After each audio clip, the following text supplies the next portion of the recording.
Okay, let's try a quick reality check. Seriously, right now. Look around the room you're in, check the time, or just look down at your hands. Are you absolutely 100% certain you're awake? Now imagine falling asleep tonight, and then at some random point during the night, something absolutely extraordinary happens. You realize while you're still deep inside a dream that you are, in fact, dreaming. Suddenly, the entire dream world just snaps into this vivid, crystalline clarity. Suddenly, the impossible completely becomes possible. You can actually feel the ground beneath your dream feet. The colors are way more saturated than anything in waking life. And just like that, you become the conscious architect of your own mind. Sounds pretty amazing, right? Well, welcome to this explainer. Today, we're diving into one of the most fascinating corners of human consciousness, the wake back to bed, or WBTB technique. I was honestly amazed to find out that this is actually one of the most scientifically backed protocols out there to help you achieve conscious dreaming. So let's jump right in. All right, just to make sure we're on the exact same page before we get to the technique itself, a lucid dream is simply that profound moment you realize you're dreaming while it's actually happening.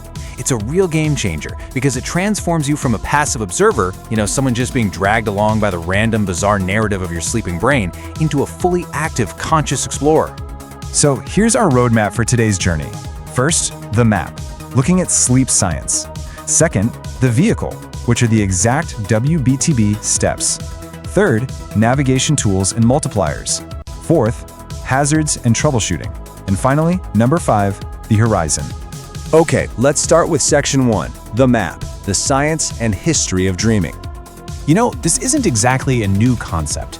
Ancient traditions like Tibetan dream yoga actually utilized conscious dreaming for spiritual development. Even Aristotle noted way back in the 4th century BCE that a dreamer can be aware they're asleep. But modern Western science? Well, they considered it completely impossible until April 1975, when Dr. Keith Hearne actually proved it in a lab, and he was followed shortly after by Dr. Stephen LaBerge at Stanford in 1980. By the late 1990s, an enthusiast named Mark Van de Keyer coined the popularized version of the technique we are focusing on today, wake back to bed. Honestly, this 1975 breakthrough by Dr. Hearne absolutely blew my mind. So he worked with this highly skilled lucid dreamer named Alan Worsley. Now, since your body is paralyzed during REM sleep, but your eyes can still move, Worsley used these prearranged left-right eye movements to literally signal the outside world from inside a verified dream. How wild is that? Hearne actually described seeing that reading on his machinery as like receiving signals from another world. Now, it's really easy to think this is just some exotic experience reserved for Tibetan monks or guys in sleep labs. But a massive meta-analysis spanning 50 years of research shows that 55% of adults have experienced at least one spontaneous lucid dream in their lifetime. So this is a totally normal, highly accessible biological function that we all have. But to actually harness it consistently, we kind of have to bridge a gap. Think of your brain as running two entirely different operating systems. Your waking OS is a chemical and electrical state where daytime memories are super easily retrieved, but your sleeping OS, particularly in the REM state, it encodes experiences in entirely different neural patterns. And that is precisely why you always forget your dreams. The essential translation tool between these two systems is a physical dream journal. Literally, just writing down your dreams the absolute second you wake up translates the file format, and that builds your baseline dream recall. Moving right along to section 2. The vehicle, the 5 steps of WBTB. All right, let's walk through the exact protocol here. Step 1, prep. Choose a night where you can get a full 7 to 9 hours of sleep and have that dream journal ready on your nightstand. Step 2, just go to sleep normally for roughly 4.5 to 6 hours. Step 3, wake up using a gentle alarm. And look, I know getting up at 4 a.m. isn't exactly a party, but by this point in the night, your body has finished most of its deep, physical repair sleep, so your upcoming sleep cycles are going to be heavily dominated by REM dreaming. Step 4, stay awake for 30 to 60 minutes. And Step 5, return to sleep, but this time with the strong intention of recognizing your dream. So why does this actually work? The neurobiology here is literally fascinating. When you interrupt your sleep like this and then go back to bed, your prefrontal cortex, which is the logical, self-aware part of your brain, stays just slightly primed. But more importantly, this whole process heavily reactivates your cholinergic system. Basically, your brain floods with acetylcholine, which is the REM-on neurotransmitter. You are essentially setting the absolute perfect neurochemical stage for conscious awareness to spark right in the middle of a super vivid dream.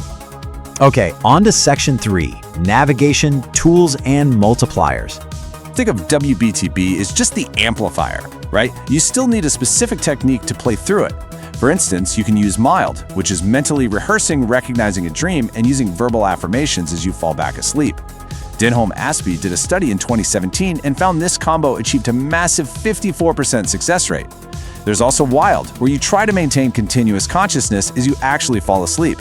Or you could try SSILD, where you just gently cycle through your sight, sound, and touch senses as you drift off. Now, for the advanced practitioners out there, let's talk pharmacological enhancement. And a really rigorous 2018 study by LaBerge, experienced dreamers use galantamine.